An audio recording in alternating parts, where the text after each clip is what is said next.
Estamos de volta, esse é o Ponto com o News. Hoje a gente recebe o jornalista Verdelírio Barbosa. Verdelírio, seja bem-vindo aqui mais uma vez. Bom dia. Obrigado, Ronaldo. Estamos em casa. Verdelírio, nós falamos no bloco anterior sobre algumas mudanças que nós tivemos nas regras da campanha eleitoral. Este ano nós temos diversas mudanças. Na sua opinião, até que ponto uma campanha menor, porque a campanha desse ano é muito menor, talvez uma das menores que a gente já teve na história do país, até que ponto uma campanha menor afeta toda a dinâmica da disputa eleitoral? Bom, Ronaldo, você sabe que a verdade é o seguinte, cada vez que se fala numa reforma eleitoral, quem faz a reforma eleitoral faz pensando em si. Então, se você chega e não é só, isso é a mesma coisa, duas reformas interessantes no país que a gente tem e que tem sempre alguém que leva benefício. É a questão da reforma eleitoral e a questão da aposentadoria. Cada vez que sai uma reforma na aposentadoria, nós já sabemos quem vai perder. O povo perde e o governo ganha. Na reforma eleitoral, o que os caras fizeram? Hoje a eleição é para quem já é conhecido. Você não tem nem tempo. Diminuiu, como você estava falando, o tempo da campanha, diminuiu o horário na televisão, aquelas produções que você tinha gigantescas não vai ter mais, até porque não tem dinheiro. O que ocorre? Sempre se fez campanha nesse país com o dinheiro dos outros, com o dinheiro das empresas, daqueles que hoje luta na tua campanha, te dá recursos, mas que quer benefício lá na frente. E hoje não. Hoje não tem onde buscar. As empresas, primeiro que elas não têm dinheiro porque o país está quebrado. E segundo, que depois de todas essas denúncias, ninguém vai entregar além do limite. Já o cidadão, algumas candidaturas, elas levam uma certa vantagem, porque é como na vida. Eu, por exemplo, o meu nível de relacionamento digamos que, de 5% da arrecadação.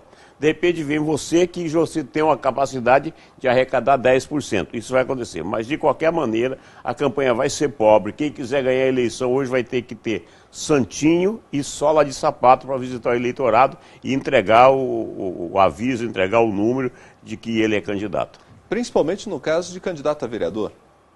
Principalmente no caso de candidato a vereador. Aliás, a questão de candidato a vereador, você pode ver o seguinte, que todo município e todas as eleições a gente tem sempre alguma surpresa. E por quê? Você pega o cidadão que está lá na vida dele, que está caminhando dia a dia, está conversando com o eleitor, está conversando com o amigo, e que eu nunca vi falar nesse cidadão, não viu falar no centro da cidade, mas no bairro dele ele está andando. E você tem determinadas candidaturas que ela não pode se focar em apenas um bairro. Até porque não cabe todos os candidatos. Tem bairro, você pega, por exemplo, aqui em Maringá. Você pega o Requião, você pega o Alvorada, são bairros grandes, mas lá tem 4, 5, 6 candidatos. Então o cidadão tem que ter sola de sapato e santinho para visitar toda a cidade, porque senão vai acabar ficando fora. Bom, nós temos esse ano também uma expectativa, inclusive, de um número menor de candidatos a vereador que nos anos anteriores.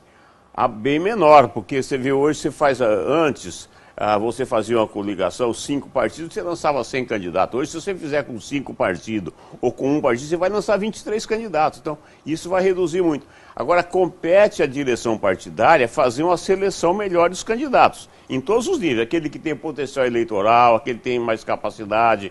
Eu acho que tem coisas que os partidos tinham que também ter um plano de governo para os vereadores. Você vê os partidos reunidos, essa reunião é para quê? Nós vamos fazer o plano de governo para o prefeito. Mas espera lá, a vida, a tua cidade, o teu município, o país, vive em função do executivo, do legislativo e do judiciário. O cidadão faz uma campanha para o executivo e ninguém se preocupa em fazer uma campanha para o legislativo, que é a hora de você orientar o vereador, ver o que você precisa no teu bairro e fazer com que ele se foque realmente na função de legislador, não de assistência social, que é o que ocorre em Maringá e em muitas cidades. Verdelírio, voltando a falar sobre a campanha para a prefeitura, nós tivemos nas últimas eleições sempre uma concentração entre o grupo do ministro Ricardo Barros, o Partido Progressista, principalmente, e o PT, Partido dos Trabalhadores. Este ano, na sua opinião, a dinâmica da disputa eleitoral em Maringá também deverá ser diferente? Maringá é totalmente diferente, né? Porque até Maringá nós estaremos agora, em outubro, no dia 2, na primeira eleição, ou quem sabe no segundo turno, com duas disputas, porque Maringá hoje disputa a Prefeitura de Maringá e já disputa também o governo do Estado. Porque a gente tem, de um lado, o ministro Ricardo Barros, que já tem a Cida Borghetti declaradamente como candidata a governadora, e temos, do outro lado, o Ratinho Júnior, que também já é desde já candidato ao governo do Estado. Então, o que nós teremos no adulto? O cidadão procurando, nessa eleição, já fazer uma base para daqui a 2 anos. Então, isso muda... Isso deve acontecer não apenas em Maringá, mas em outras cidades polos, né? Nas cidades maiores. É porque você vê, por exemplo, o caso aqui não, você ainda tem que pegar a região metropolitana, então, mas tem município que ele está focado na cidade pequena. O cidadão acha que é muito mais importante para ele o prefeito do que o governador, porque ele não tem acesso ao governo do Estado. E tem acesso ao prefeito, ele sabe onde o prefeito mora, sabe no bairro que o prefeito vai tomar o aperitivo dele. Então, o quadro é diferente de uma cidade de médio porte, como Maringá, Londrina, o Campo Mourão. Então, muda muito de uma cidade para outra. Mas, de qualquer maneira, também ele vai ter essa influência.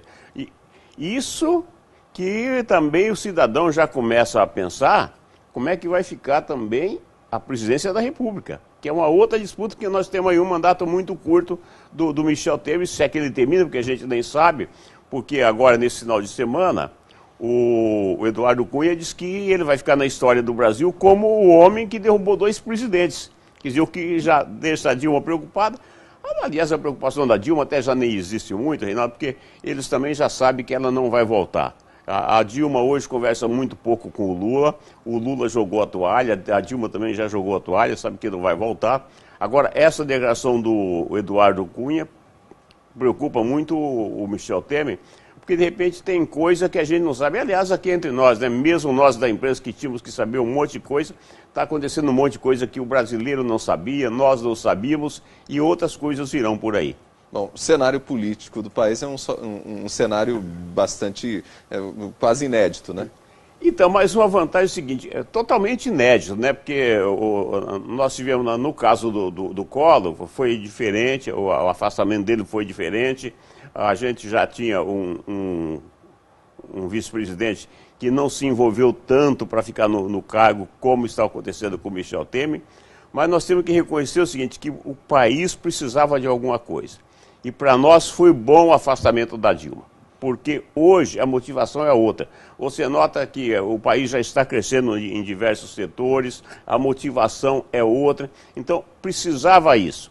Até porque a gente fala do governante, mas política tem que ser feita por quem sabe fazer política. E a Dilma aconteceu de ser presidente por acaso, colocada pelo Lula, e ela nunca cuidou bem da parte política, que, aliás, é um dos fatos que fez com que ela acabasse perdendo o cargo. Ao contrário do Michel Temer, que a vida inteira fez política, foi deputado estadual, deputado federal, presidiu a Câmara 3 oportunidades, então sabe fazer política.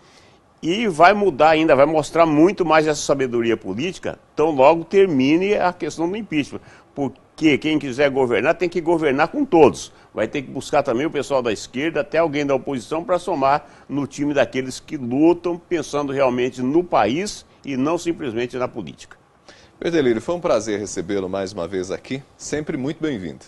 Obrigado, o prazer foi meu, um abraço aos amigos e a certeza de que a eleição está aí. Nós temos que fazer com que as coisas mudem.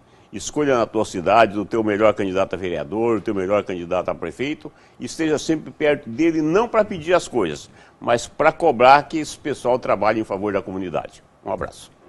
Esse Verdelírio Barbosa, jornalista, conversou com a gente aqui no Ponto Com News. Nós vamos para o intervalo, daqui a pouco tem mais informações para você.